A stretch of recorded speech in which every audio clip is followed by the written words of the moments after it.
Greetings, children of the screen, your friendly neighborhood nerd scum here once again, coming at you with another episode of Nerd Needs, the show where I share with all of you guys the things that I need from deep down inside my nerd scum soul.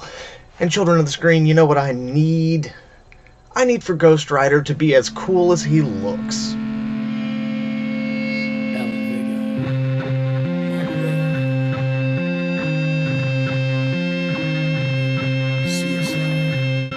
The first iteration of Ghost Rider as we know him, Johnny Blaze, was created by Gary Frederick, Roy Thomas, and Mike Ploog, originally introduced in Marvel Spotlight number 5 of 1972. Later, Danny Ketch would take on the mantle in 1990 in the pages of Ghost Rider number 1, created by Howard Mackie and Javier Saltares. In 2011, Andrea Jones, created by Rob Williams and Matthew Clark, takes the place of Johnny Blaze, but only for a short time. Then, in all-new Ghost Rider number 1, released in 2015, we saw the introduction of Robbie Reyes Ghost Rider, created by Felipe Smith and Trad Moore. And then we got just a tidbit of a taste of a Ghost Rider from prehistoric times who rides a mammoth in Marvel Legacy number 1. And finally, most recently, we saw the introduction of Cosmic Ghost Rider Frank Castle in Donny Cates and Jeff Shaw's Thanos number 13. Each new rider has brought new, cool elements to the mythos, but with them has come equal or greater complications and bemuddlement of the overall mythology. Guys, I really dig Ghost Rider, but let's face it, the great stories are few and far between, and he has survived through most of his history simply by being an awesome image. The character and the overall mythology definitely needs some cleaning up and some reconfiguring. And right now, with the reintroduction of the Ghost Rider mythos throughout the new Avengers book, as well as in the Cosmic Ghost Rider Frank Castle, I can think of no better time to try to do this. So as a Ghost Rider fan, here are 3 things that I think the franchise needs in order to reach a larger audience and be as awesome as the image of Ghost Rider is. Number 1, cleanup.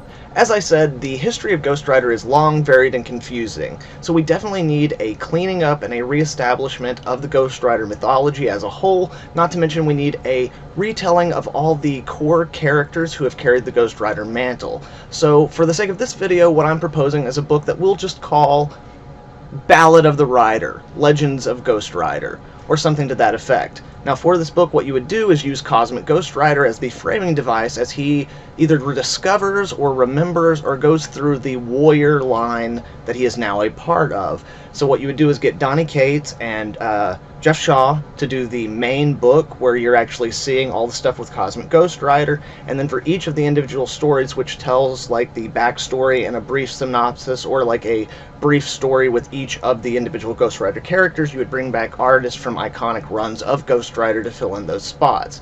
So in doing so, you would be able to reinforce the mythology, you'd be able to clean everything up, and you'd also be able to share all the different versions of Ghost Rider with an audience who might only be familiar with 1 or 2 of them, while also connecting the overall cosmology together in a more tight-knit way. Number 2. Fold Robbie Reyes into the main Ghost Rider line and mythology. Robbie Reyes Ghost Rider is an inarguably cool character. He has a great design, and the human side of his character tends to be far more interesting than that of his predecessors, but the origin of his power causes a fair amount of confusion and alienation for both hardcore Ghost Rider fans and new readers alike. And now that recently Jason Aaron gave Robbie the penance stare, it only further complicates things. So, for the sake of the fans and the sake of the character, just tie Robbie into the main Ghost Rider line. A great example of a way to do this was how they've done it on Agents of S.H.I.E.L.D. It's just darkness. Then I heard a voice. It was asking me if I wanted a second chance. Did I want to punish those who hurt my brother? Did I want to avenge my own death? I answered yes. More than anything, yes. Whatever was inside him, he passed it into me. Now, my previous proposed Ballad of the Rider would be a great book to do this in, but it'd be really nice to see Robbie get like a 6-issue miniseries that really explored this idea of how he's actually tied in to the main Ghost Rider mythology. It could really strengthen his backstory and him as a character in general, while also adding to the overall Ghost Rider mythos. It could be really cool. And number 3, anything the rider rides becomes possessed. As I've said, Ghost Rider is a character who's survived most of his existence just on being an awesome-looking image. So it is just mind-boggling to me that they have not incorporated the concept that anything the rider rides becomes possessed like the motorcycle or like the car. It just, in terms of visuals, it just seems like a no-brainer. And wait, I know what you're typing in the comments right now, but Nerd Scum, isn't that only something from that shitty Nicolas Cage sequel that I didn't even bother to see? Well, yes. Now, I did actually think that at some point I had seen a one-shot comic where this was something that was incorporated, and I just assumed it was right around the time the movie came out. But as much as I look into my back catalog of Ghost Rider, which is pretty extensive, and looked online, I found no trace of it. So I think that's just something that I came up with in my head because it was so freaking cool. But yeah, I don't know how it hasn't been incorporated. And, okay, for the record, Ghost Rider Spirit of Vengeance is kind of the perfect Ghost Rider movie. Now, I'm not saying that it's a good movie. Oh no, this is garbage. But it's kind of the perfect Ghost Rider movie. Cool visuals, a mediocre, meandering, subpar, kind of cliched and overly shitty mystical story arc, and over-the-top edgelord characters that sometimes accidentally wander into comedy. All things that are staples of the Ghost Rider books. And this movie does all those things perfectly.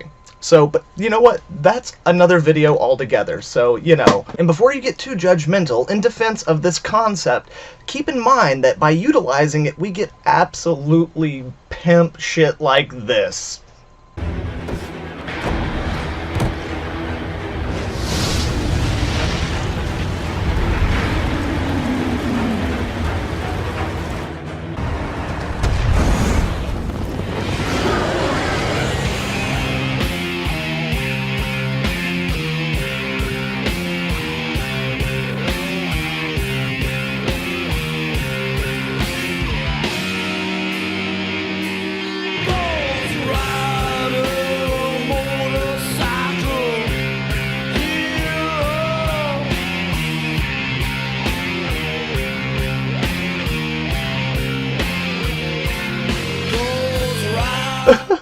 So as you can see, it's totally worth it no matter where the concept comes from.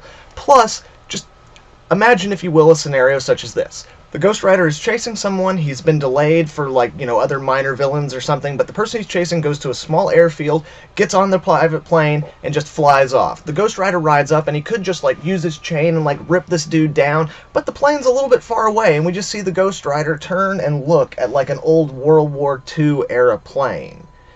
And then the next thing that we see in the panels is, like, the dude who's up in the plane, like, looking in the little rear view thing. Planes have rear view. Sure, for the purposes of this, they do, no matter what, okay? It's my video, it's my world, I'm constructing it, just deal with it. The plane has a rear view mirror. So the guy's like, oh, I got away, and he looks in the rear view mirror, and what he sees is a frickin' World War II era plane flying after him with everything from around the propeller on fire, and, like, the wartime paint of, like, the skull on the side of it, with the frickin' rider just standing on top of the wings, swirling his chain. And then as the frickin' Ghost Rider goes by the plane, he just uses the train to frickin' rip it in half. Home dude flies out of the plane, and then frickin' Rider just grabs him up with the chain. Or any variation on that. That is just an absolute dope possibility. And again, like, just because he has the ability to do that does not negate the fact that he would still have one main mode of travel, like the motorcycle or the car. It's just yet another power that gives us awesome abilities to give him cool visual moments, because, as I've stated several times, that's like 90% of what Ghost Rider is. Cool visuals. Feel their pain! In closing, guys, I love Ghost Rider in all his incarnations, from Johnny Blaze to Robbie Reyes, and all the ones I didn't get to mention here today, because believe me, there are probably way more than you think there are. But I love the character, and I love the franchise, and as a fan, what I need is for Ghost Rider books to be as awesome as their titular character looks. And I think that these are just 3 examples of ways that the franchise overall could move towards that. But of course, you're still going to need great creative teams with stories to tell. Thank you very much, children of the screen, for joining us for another episode of Nerd Needs. We'll be back the same time next month with another awesome video. So if you like this video, please give a like and share it with some friends. Also, if you're not subscribed, make sure to subscribe and hit that little bell so you can get updates on all the dope content I'll have coming out here in the future. Furthermore, guys, if you'd like to follow me on Instagram or Twitter, I will have the links for that down in the description below. Once more, thank you very much, children of the screen. Hope you all have a good one. Nerd Scum, out. Halo!